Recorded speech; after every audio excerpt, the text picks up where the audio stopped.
Okay, hi everybody, I'm Nathan, and today I'm going to show you the new Perlon straps, how to attach them, how to wear them, and also how to trim them if you care to do that. So, these are our new Perlon straps that came with the GMT, but we're also offering different colors as well. We have this white, the orange, the dark blue, the teal, dark green, and black. These are awesome straps for travel, for taking in the pool. They're hydrophobic, so they're not going to get gross. If they get wet, they'll just dry right up. And you can customize the size, you can trim them. So I'll show you that in a little bit. But first, let's take one and put it on there. So in your box, when you get the Perlon strap, it's going to have this little plastic protective on the buckle. So just take that off.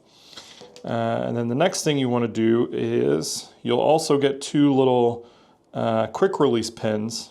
Regular 20mm pins work as well. But all you got to do is put these on just like you would any other strap. Pull back the little pin and get them securely on the watch. There you go.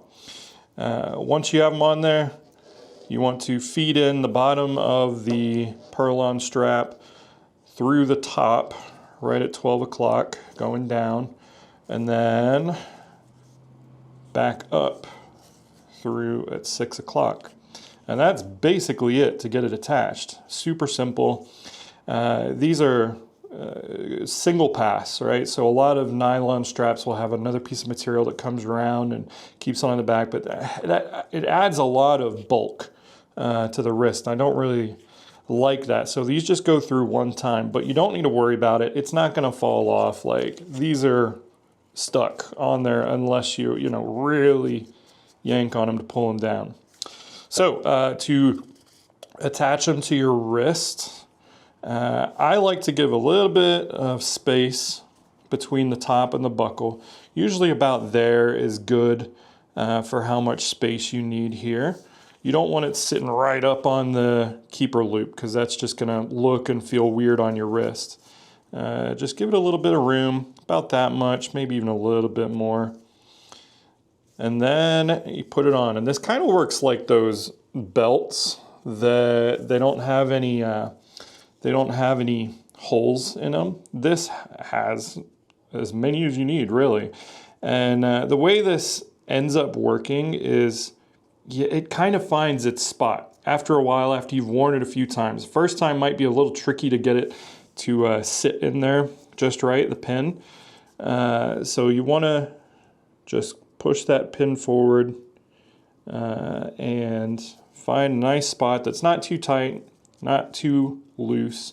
This will expand a little bit. It's got a little bit of stretch to it, but you're going to have to dig it through to get it through a spot. And like I said, over time, this thing will sort of conform to that spot, and that will become your spot on your strap.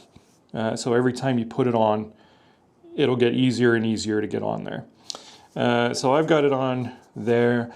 I personally don't use this second metal loop under here. This is really just to kind of keep the strap flat underneath here. You can go through underneath here, but I just prefer not to.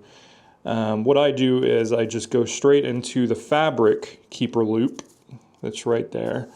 And here's where your decision point. So you can either choose to trim this extra off, which is totally fine, and I'll show that in a minute. Or what I like to do when I'm not trimming it is just fold it back on itself. Put it back right through that same keeper loop and kind of roll it under there. And again, this will conform over time to where it just kind of remembers where to go. Get that under there, and then it looks nice. It's not getting in the way. And you can kind of adjust where you want the head of the watch to sit on the strap, whether you want this part closer up or further down. It's really up to you. I prefer to just have them kind of centered, the buckle down on the wrist with the strap, with the watch centered on there as well. So that's kind of how you just stock out of the box, put the strap on, yeah, so let's take a look at how to trim this now. So I'm going to take this off. Oh, well, the first thing I should have done is measure it. So you get the, start by getting your strap on, just like I was showing you. Get it to your spot where it's comfortable. This part's important. Make sure it's comfy on your wrist. Not too tight, because this is gonna matter where you cut the strap. So put it through the keeper loop, and then, you know, this is kind of what you have left to play with. Now, the next super important thing is practice.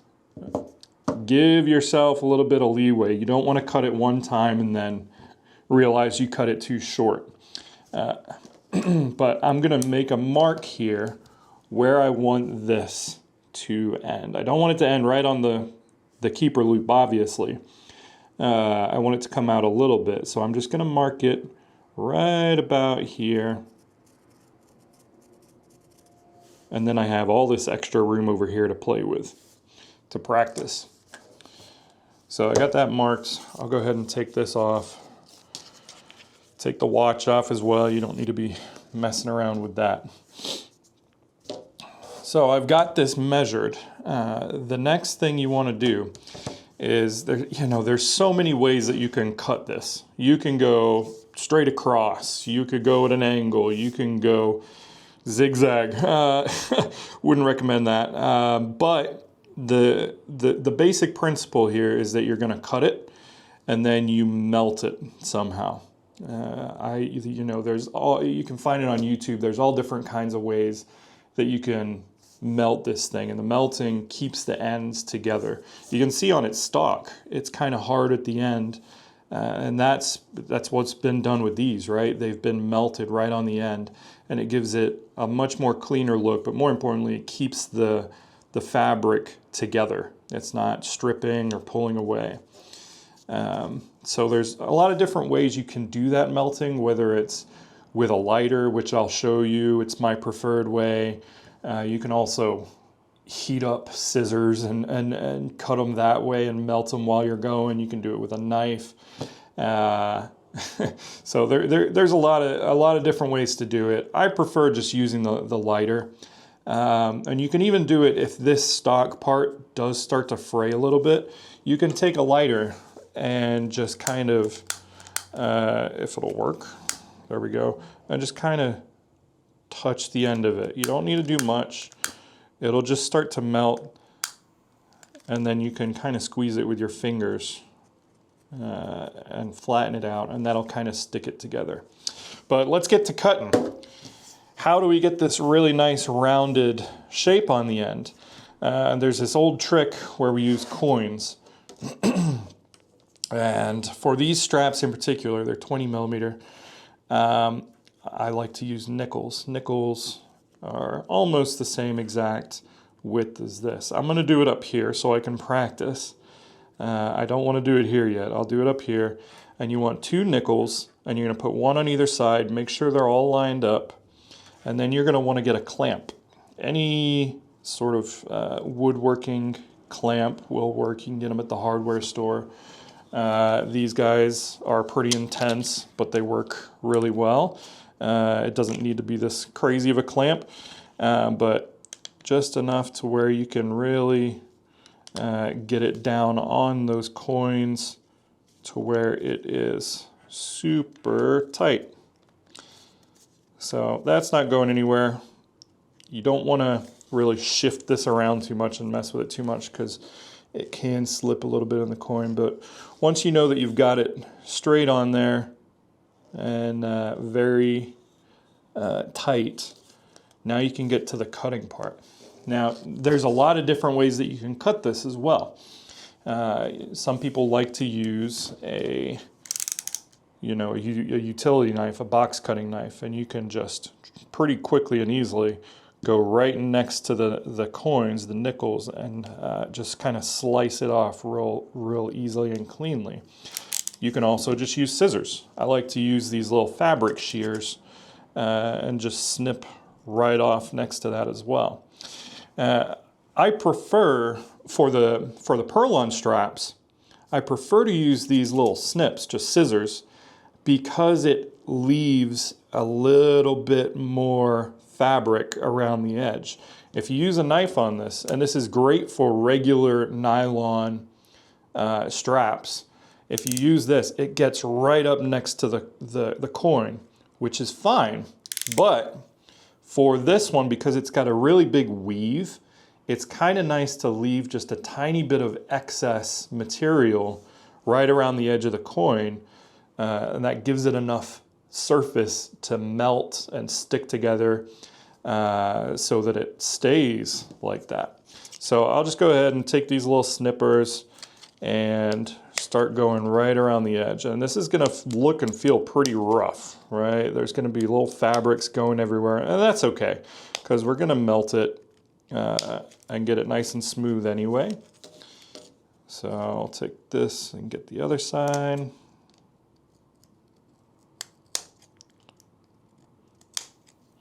And there we go. I'll try to give you a good view of that.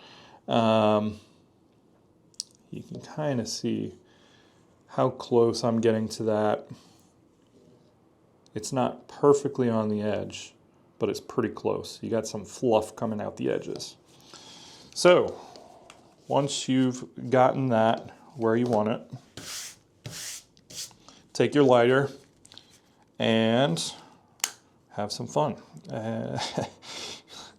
This is the fun part to me, but you kind of just, you don't need to really set it on fire, right? You're just trying to melt the ends, and you can get pretty close and you'll see it kind of melting right there.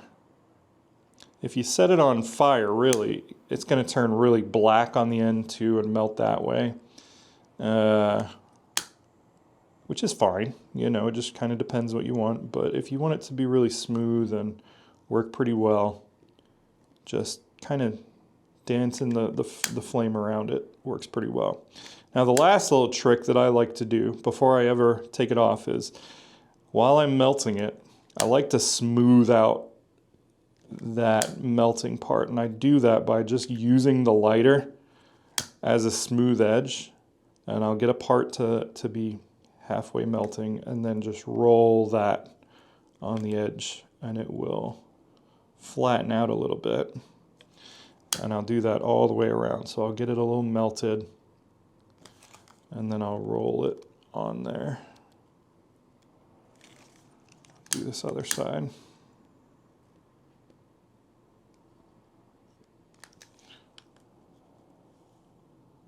And that gives it kind of a nice flat edge as well. Okay, so once I know I'm pretty happy with it, take off the clamp, coins fall out, and there you go. We've got this nice smooth edge that is not gonna fray too much.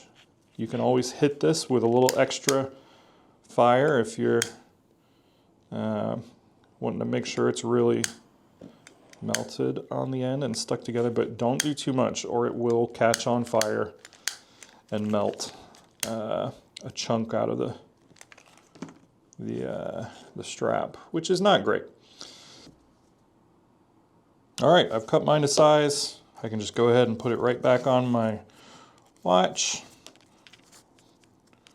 test it out, and if I did it right, I now don't even need to fold that material back on itself.